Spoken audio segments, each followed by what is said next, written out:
Hello student.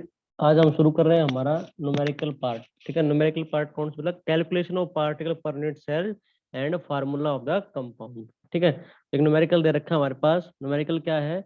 A compound form by element a and has a cubic structure in which a atoms are at the corner of the cube and b atom are at the face center. Drive the formula of the compound.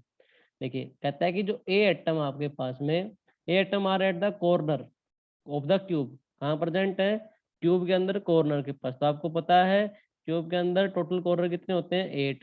ठीक है, और corner contribution कितने से करते हैं? 1/8 से। तो यहाँ से कितना आ गया? 1 आ गया, कट गया बेटा, 8 से 8 कट गया, कितना आ गया? 1 आ गया। अच्छा, बी एटम कहाँ बता रहा है आपके पास में? कह रहा है b atom are at the face center. तो बेटा बी एटम कहाँ है? Face center. तो फेस सेंटर कितने होते हैं क्यूब के अंदर? टोटल 6। और फेस का कंट्रीब्यूशन करते हैं कितने से करेंगे? 1/2 से। ठीक है, ये हमने पढ़ा था। तो कितना आ गया? यहाँ कितना आ जाएगा? 3। तो कितना आ गया आपके पास में? 3। ए कितना आया? 1। बी कितना आया आपके पास में? 3। ठीक है, तो फार्मूला क्या बन जाएगा आपके पास में? AB3। क्या बन जाएगा? AB3। ठीक है, चलो सेकंड चलते हैं, आगे चलते हैं बेटा। एक न्यूमेरिकल दे रखा है हमारे पास। एक cubic solid is made of 2 element. एक सॉलिड है जो कि बना हुआ 2 एलिमेंट से, एक्स एंड वाई एटम। और कहता है Y atom are present at the corner. ठीक है, वाई एटम कहाँ प्रेजेंट है? कॉर्नर के ऊपर of the cube and atom X at the body centre. What is the formula of the compound? X कहाँ है? एक्स बॉडी पे। तो एक क्यूब के अंदर बॉडी कितनी होती है बेटा? 1। ठीक है, एक्स कहाँ होती है? बॉडी। क्यूब के अंदर बॉडी पार्ट कितना होता है? 1। और 1 का कंट्रीब्यूशन करोगे कितने से करोगे? 1 से करोगे, कितना आएगा? 1 ही आएगा। ठीक है, वाई कह रहा है, वाई आपके पास में कहाँ प्रेजेंट है? कॉर्नर। तो एक क्यूब के अंदर कॉर्नर कितने होते हैं? 8। और कॉर्नर कंट्रीब्यूशन कितने करते हैं? 1/8 से। यहाँ से कितना आ गया? यहाँ से कितनी वैल्यू आ गया आपके पास में? 1।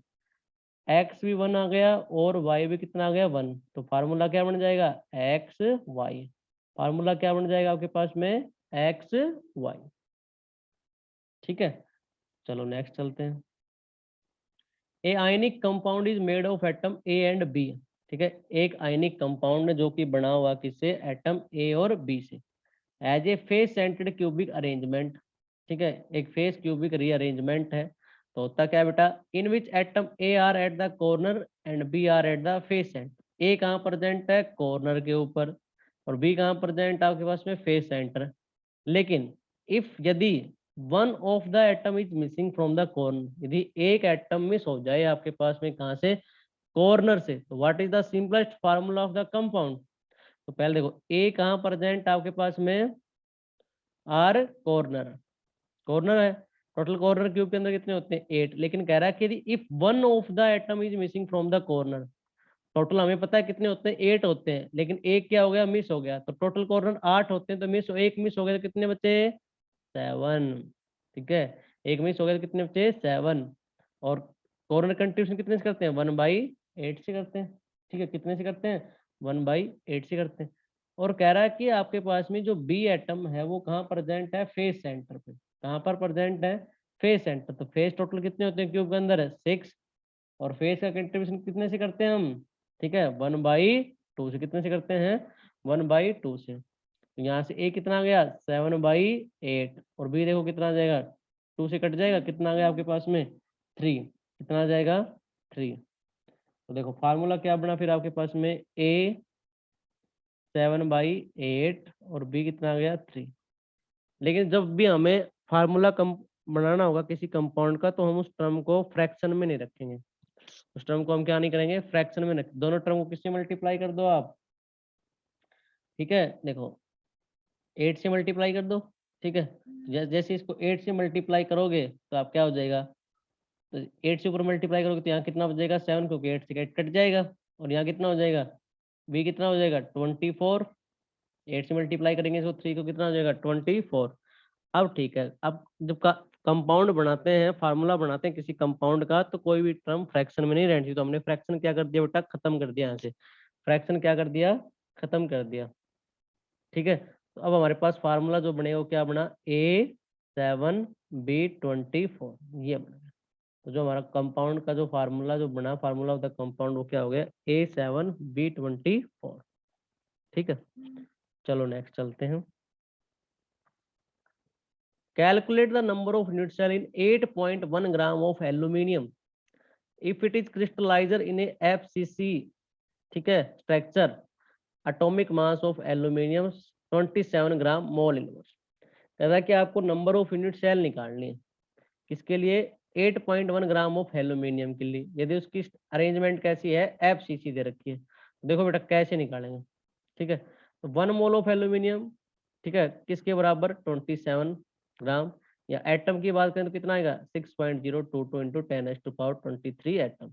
इट मीन्स इसका मीनिंग क्या है? तो 27 ग्राम ऑफ एल्यूमिनियम एटम कंटेन्स, अपने पास कितने एटम रखेगा? 6.022 इंटू 10⁻23 एटम। 27 किसका मास है? एल्यूमिनियम का, ये हमें गिवन है, ठीक है। अगर 1 ग्राम के लिए निकालो कितना आ जाएगा? 6.022 इंटू 10⁻23 अपॉन में 27। और आपको दे कितना रखा है? 8.1। 8.1 के लिए निकालो कितनी आ जाएगी वैल्यू? आ गई आपके पास में। तो 8.1 के लिए कितनी आ जाएगी? 6.022 इंटू 10⁻23 इंटू में 8.1 अपॉन में 27, ठीक है। तो इसको हम सोल्व करेंगे तो हमारे पास वैल्यू आ जाएगी 1.806 इंटू 10⁻23। लेकिन हमें क्या निकालना है? एटम थोड़े निकालने, हमें क्या निकालना? Number of unit cell. Number of unit cell present कितनी होंगी? ये जो वैल्यू आई, क्वांटिटी आई है, इसको आप कितने से डिवाइड कर दो? 4 से। 4 से क्यों? क्योंकि आपके पास में स्ट्रक्चर कैसी है? एफसीसी है। कैसी है? एफसीसी है। और एफसीसी के अंदर number of particle per unit cell की वैल्यू कितनी आती है? 4। कितनी आती है? 4 आती है। तो नंबर ऑफ यूनिट सेल निकालनी, तो आपके पास में इसको कितने से डिवाइड कर दो आप? 4 से डिवाइड कर दो। कितने से डिवाइड कर दो? 4 से, क्योंकि एफसीसी अरेंजमेंट है। ये जो क्वांटिटी आई आपके पास में, इसको कितने से डिवाइड कर दो? 4 से। 4 से डिवाइड करेंगे तो वैल्यू कितनी आ जाएगी आपके पास में? 4.515 इंटू 10⁻22। ये वैल्यू आ जाएगी। नंबर ऑफ यूनिट सेल कितनी आ जाएंगी? 4.515 इंटू 10⁻22। ठीक है, देखिए बेटा नेक्स्ट चलते हैं। नेक्स्ट न्यूमेरिकल दे रखा है बेटा आपके पास में, a compound formed by element X and Y crystallizer in the cubic structure. Y atom are at the corner and X atom are at the alternate phase. ठीक है, तो कहता है कि X एटम जो है आपके पास में वो अल्टरनेट फेज है। तो अल्टरनेट फेज कितने होते हैं बेटा? X एटम कहाँ बता रहा है? Alternate phase. और अल्टरनेट फेज कितने होते हैं? 2। ठीक है, अल्टरनेट फेज कितने होते हैं? 2। और फेज का कंट्रीब्यूशन कितने से करते हैं हम? 1/2 से करते हैं। तो यहाँ से वैल्यू कितनी आ जाएगी? 1। 2 से 2 कट जाएगा आपके पास में, ठीक है, 2 से 2 कट जाएगा। अच्छा, कह रहा है कि वाई जो है वो कहाँ प्रेजेंट आपके पास में? कॉर्नर। वाई कहाँ प्रेजेंट है? कॉर्नर, ठीक है। और टोटल कॉर्नर कितने हैं आपके पास में? 8। और कॉर्नर कंट्रीब्यूशन करेंगे कितने से? 1/8 से। तो 8 से 8 कट गया आपके पास में, तो वैल्यू कितनी आ गई आपके पास में? 1। तो x कितना आ गया? 1। y भी कितना आ गया आपके पास में? 1। ठीक है, तो फार्मूला क्या बन जाएगा? ठीक है, फार्मूला बन जाएगा आपके पास में एक्स वाई। क्या बन जाएगा? X Y. ठीक है, यही हमें निकालना था। ठीक है, फार्मूला बताना था कंपाउंड का क्या आएगा, तो क्या आएगा आपके पास में? एक्स वाई आ गया। चलो नेक्स्ट चलते हैं। Calculate the number of atom in a cubic base unit cell having 1 atom of each corner and 2 atom on each body diagonal। ठीक है, 2 atom on each body diagonal। तो बेटा एक कितने बॉडी डायगोनल होते हैं? There are 4 body diagonal. एक cube के अंदर कितने बॉडी डायगोनल होते हैं? 4। There are 4 body diagonal. एक में कितने एटम प्रेजेंट हैं? 2। एक में कितने प्रेजेंट हैं? 2। ठीक है, तो there are 8 atom within the body of the unit cell. इसका मतलब क्या है? ठीक है, देर आर 8 एटम्स, ठीक है, within the body, within the body of the unit cell. ठीक है, are not shared, are not shared by any other unit cell, any other unit cell. ठीक है, तो ये हो गया। इसका मतलब जो 8 एटम आपके पास में वो कहाँ प्रेजेंट है, बॉडी के अंदर प्रेजेंट है। ठीक है, जो कि किसी के द्वारा भी क्या नहीं हो रहे आपके पास में, कंट्रीब्यूट नहीं हो रहे। और contribution of atom at the corner की बात करें, ठीक है, contribution by atom at the corner, तो वो कितना होगा आपके पास में, कॉर्नर कितने होते हैं 8, और कॉर्नर कंट्रीब्यूशन कितना आ जाएगा 8, 1/8। तो number of particle per unit cell कितनी आएंगी, total number of particle per unit cell, number of unit cell, वो क्या आ जाएंगे आपके पास में। 8 तो ऐसे हैं जो कि किसी के साथ भी कंबाइन नहीं हो रहे, ठीक है, जो किसी के साथ शेयर नहीं हो रहे। 8 एटम तो ऐसे हैं जो किसी के साथ शेयर नहीं हो रहे, वो कहाँ है, बॉडी डायगोनल के अंदर है। और कॉर्नर फिर कितना आ गया आपके पास में 1, तो 8 + 1 कितना आ गया आपके पास में 9, कितना आ गया भाई 9 आ गया। ये चीज निकालनी थी, ठीक है। Calculate the number of atom in a cubic base unit cell having 1 atom on each corner and 2 atom on each body diagonal. तो हमारे पास वैल्यू कितनी आ गई 9। देखिए, एक compound made up of element a and b crystalliser, एक compound है जो कि बना हुआ किससे, ए और बी क्रिस्टलाइजर से, इन द क्यूबिक स्ट्रक्चर। ठीक है, ए एटम कहाँ प्रेजेंट आपके पास में कॉर्नर के, और बी, ठीक है, और बी एटम प्रेजेंट है एजी सेंटर में। ए एटम प्रेजेंट है कॉर्नर के, सॉरी, ए एटम प्रेजेंट है कॉर्नर के साथ साथ फेस सेंटर पे, और बी एटम प्रेजेंट है एजिज के साथ में बॉडी सेंटर पे। तो आपको बताना what is the formula of compound. तो पहले सबसे पहले बात करेंगे किसकी, ए की। ए कहाँ प्रेजेंट है, कॉर्नर। ठीक है, कॉर्नर कितने होते हैं 8, और corner contribution 1/8, plus as well as कह रहा है कहाँ प्रेजेंट है, फेस सेंटर। तो हमें पता है एज वेल एज मतलब प्लस का साइन हुई, ठीक है। और फेस, टोटल फेस कितने होते हैं 6, और फेस कंट्रीब्यूशन कितने से 1/2 से, 8 से 8 कट गया, और 2 से 6 कितना गया 1 प्लस में 3 कितना आ गया 4, वैल्यू कितनी आ गई 4 आ गई। अच्छा जी, कह रहा है कि बी एटम आर प्रेजेंट जो है वो आपके पास में कहाँ है, एजिज के ऊपर, और एजिज कितनी है आपके पास में 12, और एजिज कंट्रीब्यूशन कितने से करते हैं 1/4 से, ठीक है, प्लस, और कहाँ प्रेजेंट है बॉडी सेंटर, एक क्यूब के अंदर बॉडी सेंटर कितना होता है 1।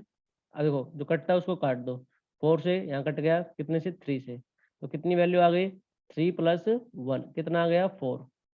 आपके पास में ए भी कितना आ गया 4, और बी भी कितना आ गया 4।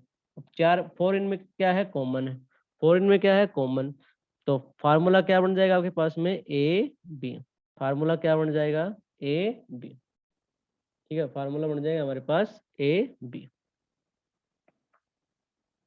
अगला देखिए, if 3 elements p q and r crystallizer in cubic lattice with p atom at the corner।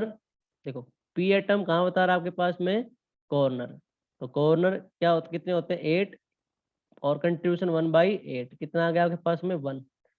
q atom at the cube centre, q atom कहाँ बता रहा है आपके पास में क्यूब सेंटर पे, मतलब बॉडी सेंटर में, वो कितना होगा आपके पास में 1। And are atom at the centre of the face of the cube, are है, ठीक है, वो फेस में प्रेजेंट है क्यूब के अंदर, तो फेस कितने होते हैं 6, और फेस का कंट्रीब्यूशन 1/2, इसको काट दो, इसको कितना आ जाएगा आपके पास में 3, कैंसिल कर दिया कितना आ गया 3। कहता है कि right the formula of the compound, तो सारी चीजें तो आपके पास है, पी कहाँ था कॉर्नर पे, तो कॉर्नर को कंट्रीब्यूशन करेंगे कितने से 1/8 से, कितनी आ गए 1। क्यू कहाँ था सेंटर मतलब बॉडी के अंदर प्रेजेंट था, वो कितना आ गया 1। आर कहाँ प्रेजेंट था फेस के अंदर, तो फेस का कंट्रीब्यूशन करेंगे कितने से 1/2 से, कितना आ गया 3 आ गया। तो पी कितना आया 1, क्यू कितना आया 1, आर कितना आया 3, तो फार्मूला क्या बन जाएगा PQR3, फार्मूला क्या बन जाएगा PQR3। ठीक है, उसके बाद देखिए भाई, a solid is made up of a and b, a is present at corner and edge centre, और b is present at face centre. ठीक है, लेकिन क्या कहता है due to certain defect one of a is missing from edge centre, a miss होगी आपके पास में कहां से एजी से। तो drive the formula of the solid, drive the formula of the solid. देखिए कैसे करेंगे इसको।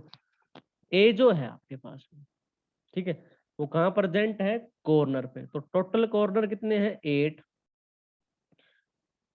और कंट्रीब्यूशन कितनी करेंगे, 1/8 से। और साथ में कहा कह रहा है कि एंड एज इज सेंटर, लेकिन उसके लिए कंडीशन क्या दे दी कि due to certain defect one of the edge missing. अब टोटल एज है आपके पास में 12 और एक मिस हो गई, तो 12 में से एक मिस हो गई, कितनी बच गई, 11। ठीक है, और एज कंट्रीब्यूशन कितने से करते हैं, 1/4 से। ये चीज याद रखनी है, यही इसमें समझने की बात थी, ड्यू टू सर्टेन डिफेक्ट। ठीक है, one of the edge missing, इसका मतलब यही है कि आपके पास में टोटल एजेस थी, कितनी होती है, 12, एक एज मिस हो गई तो कितनी बच गई आपके पास में, 11 बच गई। कितनी बच गई, 11 बच गई। ठीक है, अब आपको क्या करना है कि drive the formula of the solid. ठीक है, तो इसका सोल्व कर लो बेटा, 8 से 8 कितना आ गया, 1। ठीक है, तो ये आपके पास में क्या आ गया, 1 प्लस में 11/4। ठीक है, तो आपके पास वैल्यू आ जाएगी 15/4। ये तो आ गया ए। अब बात करते हैं किसकी, बी की। बी कहाँ प्रेजेंट है, फेस सेंटर पे। तो फेस कितने होते हैं, 6, और फेस से कंट्रीब्यूशन कितने से, 1/2 से। वैल्यू कितनी आ जाएगी आपके पास में, यहाँ से 3। ठीक है, तो ए आ गया आपके पास में 15/4, और बी कितना आ गया आपके पास में, 3। मैंने क्या कहा था कि जब हम कोई भी फार्मूला बनाते हैं कंपाउंड का, तो कोई भी टर्म फ्रैक्शन में नहीं रहनी चाहिए। तो फ्रैक्शन कितना है, 4। दोनों टर्म को कितने से मल्टीप्लाई कर दो, 4 से कर दो। ठीक है, 4 से करेंगे तो क्या आ जाएगा, ए 15 और बी 12। अब जब तक कॉमन आता है तो कॉमन ले लो। ठीक है, तो कॉमन क्या आ रहा है, 3, तो कितना आ जाएगा, A5 और B4, A5B4। तो हमारे पास फार्मूला क्या बन जाएगा, A5B4, ये आ जाएगा A5B4। ठीक है, चलो नेक्स्ट करते हैं। A solid is made up of a and b. ठीक है, a is present at corner and b is present at face centre. A कहाँ प्रेजेंट है, कॉर्नर के ऊपर। ठीक है, और बी कहाँ प्रेजेंट है, face centre. Due to certain defect B, लेकिन एक डिफेक्ट हो गया कि इसके अंदर, बी के अंदर, from face on one axis is missing.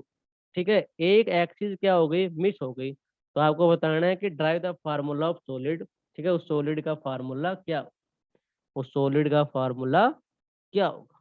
तो देखिए भाई कैसे करेंगे इसको।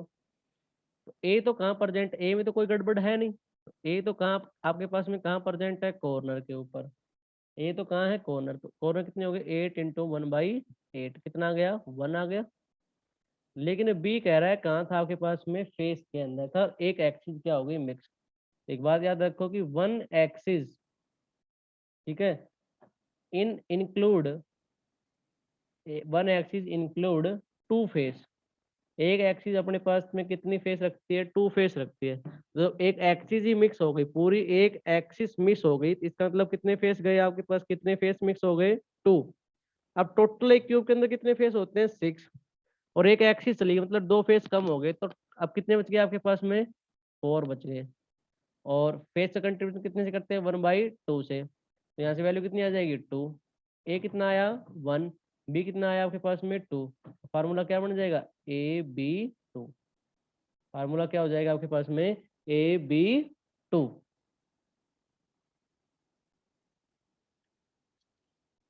Calculate the number of unit cell in 9.2 gram of sodium if it crystallized in a body centered cubic structure। Atomic mass of sodium कितना दे रखा है, 23।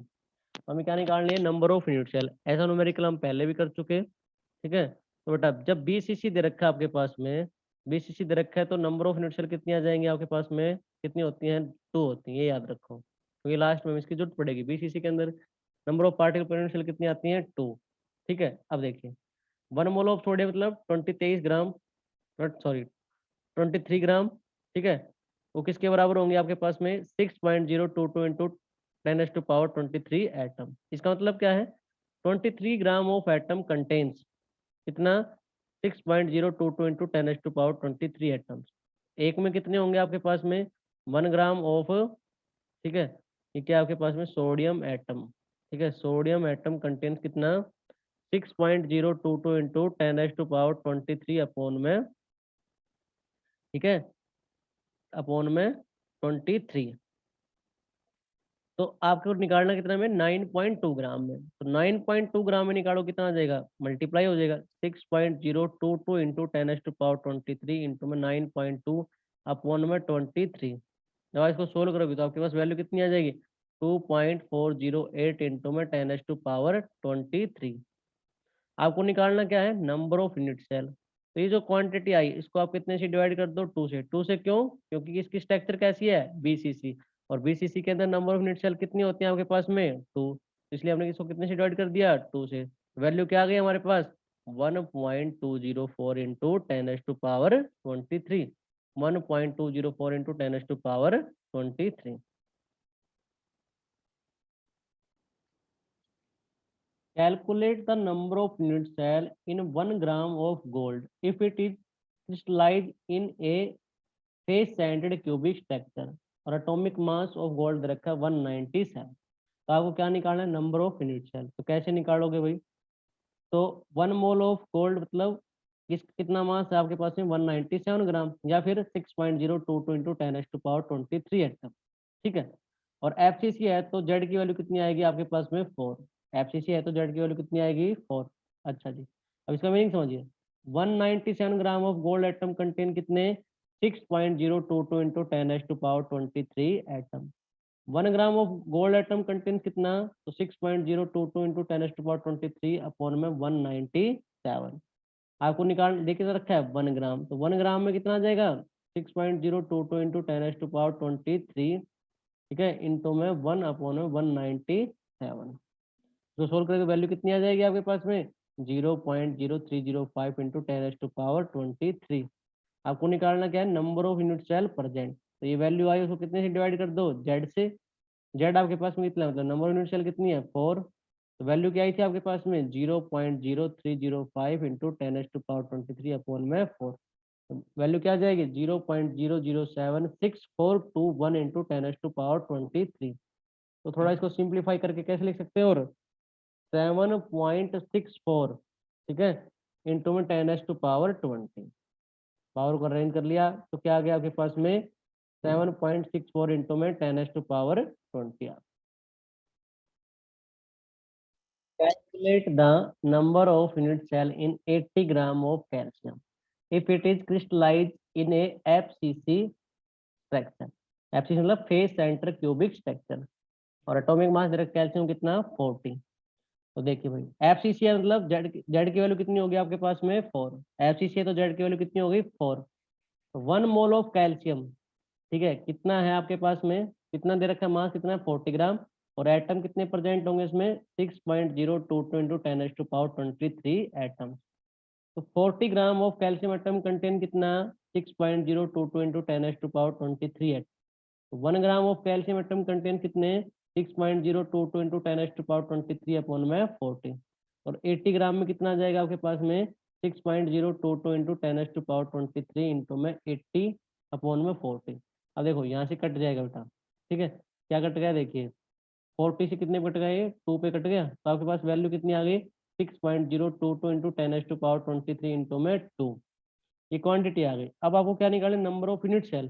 तो जो आए उसको कितने से डिवाइड कर दो, आप जेड की वैल्यू से उसको क्या कर दो डिवाइड कर दो, जेड की वैल्यू से उसको क्या कर दो डिवाइड कर दो। तो जेड कितना है एफसीसी के केस में 4, ठीक है। अब देखो यहाँ से ये 2 से कितने कट गया ऐसे 2 से, और ये 2 यहाँ से कितने कट जाएगा 3.011। तो आपके पास वैल्यू क्या आ गई 3.011 इंटू में 10⁻23। तो नंबर ऑफ यूनिट सेल कितनी आ गई आपके पास में 3.011 इंटू में 10⁻23। Calculate the number of unit cell in 0.39 gram of potassium if it crystallized in a body center cubic structure और atomic mass of potassium कितना है 39। तो स्ट्रक्चर कैसी है आपके पास में बीसीसी, बीसीसी है तो जेड की वैल्यू कितनी आ जाएगी 2। तो 1 मोल ऑफ पोटेशियम कितना होगा 39 ग्राम, उसमें कितने एटम प्रेजेंट होंगे 6.022 इंटू 10⁻23 एटम। तो इसका मीनिंग क्या है 39 gram of potassium atom contain कितना 6.022 into 10⁻23 atom. 1 gram of potassium atom contain कितना 6.022 इंटू 10⁻23 अपॉन में 39। तो 0.39 में कितने होंगे तो कितने से मल्टीप्लाई कर दोगे, तो 6.022 इंटू 10⁻⁻23। यहाँ पे कितना आता देखो बेटा 0.39 आता, लेकिन मैंने इसका पॉइंट हटा दिया, नीचे क्या कर दिया 100 कर दिया। तो ठीक है, पॉइंट हटा दिया, दशमलव मतलब आपके पास में डेसिमल हटा दिया, तो नीचे कितना कर दिया 100 कर दिया। तो इसको मैंने क्या लिख दिया 39 अपॉन में 100। ठीक है, अब देखो यहाँ से, तो आपके पास में यहाँ देखो 39 से 39 क्या हो जाएगा कैंसिल, और ये जो 100 है ये ऊपर जाएगा बेटा, पावर में जाएगा, तो कितना हो जाएगा 10⁻⁻2। तो यहाँ कितना है प्लस का 10⁻23, तो माइनस का 2 कम हो जाएगा, कितना बचेगा आपके पास में प्लस का 10⁻21। तो जो वैल्यू बची वो क्या बची आपके पास में यहाँ से 6.022 इंटू में 10⁻21। अब ये जो वैल्यू है इसको किससे डिवाइड करते हो आप, जेड से। जेड कितना है 2, तो नंबर ऑफ यूनिट सेल पर जेड 6.022 इंटू 10⁻21, उसको जेड से डिवाइड कर दो। जेड की वैल्यू बीसीसी केस में कितनी होती है 2, मतलब नंबर ऑफ यूनिट सेल से, तो इसको डिवाइड कर दो, कितना आ जाएगा 3.011। वैल्यू क्या आ गया आपके पास में 3.011 इंटू 10⁻21। वीडियो अच्छे लगे तो लाइक करें, शेयर करें और सब्सक्राइब करें, और ज़्यादा से ज़्यादा इस वीडियो को क्या करें शेयर करें। Thanks a lot.